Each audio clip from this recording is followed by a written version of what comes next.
Hey everybody, welcome back to another video. Today we have some things to talk about in the Kherson direction as well as the Avdiivka front. It seems like Ukraine has liberated the settlement of Krinky across the Dnipro river. That sounds too funny in English, I feel like I'm saying that name wrong. Even though this Google map doesn't show it too well, this is actually a pretty large settlement. The Ukrainians have been a lot more active across this side of the Dnipro recently. A while back they did a raid into Kozachi Lahiri right here. They did a raid across into the areas by Stepne and Pishanivka. They had their whole offensive in the direction of Oleshki from Kherson City, as well as that push into the Antonovsky Bridge area. Ever since November, the Kherson front has kind of been the least important in the grand scheme of pretty much everything going on. It mainly functions now as a shooting grounds for the Ukrainians to take Russian reserves and equipment out and send them into this direction where they can't be used in other places in the front. A bunch of videos of drones attacking tanks and other equipment have been released from this area across the past year or so. And that's what it mainly functions as for the Ukrainians, a little bit of a diversion so they can pack a bigger punch somewhere else. This push at Krinky is still a little bit different from the one that happened by Pishanivka and Stepne earlier, because the Ukrainians are engaging a lot more of their artillery to target Russian equipment in the surrounding areas. Ukraine's strategy in the Dnipro Delta area is pretty ambiguous, and there's been no real explanation for what they've been doing.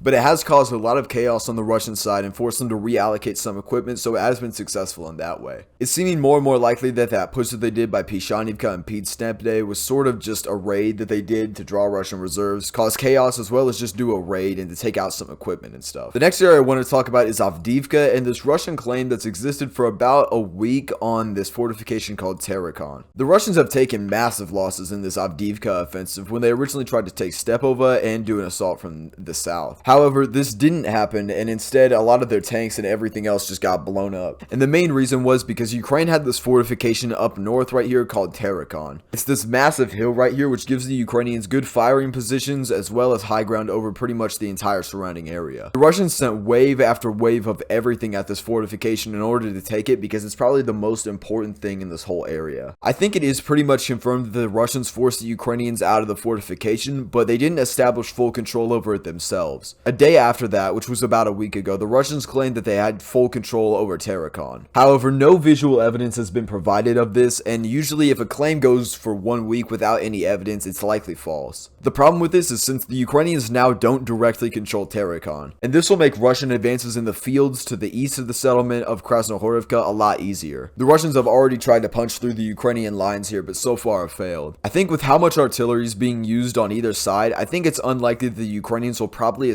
re-establish full control over Terrakhon, but the same goes for the Russians, and I think it's probably going to stay a gray zone for a while until a counterattack happens somewhere elsewhere. There's even Russian claims that they've reached one of the first coke factories in the back of Avdiivka, but this is completely without evidence. So we're just gonna have to see what happens. In best case scenario, if Ukraine is able to retake Terrakhon, that would be a big blow to the Russians and it would help stabilize the situation in the area. Like I say at the end of every single video, we're just gonna have to see. Alright, and that's all I got. It seems like reporting from Ukraine is kind of missing in action right now, so I had to come back to give you guys a little video. I think he's sick, so I hope he's doing better, but you know, I gotta hold down the fort while he's gone. Alright, see you guys later.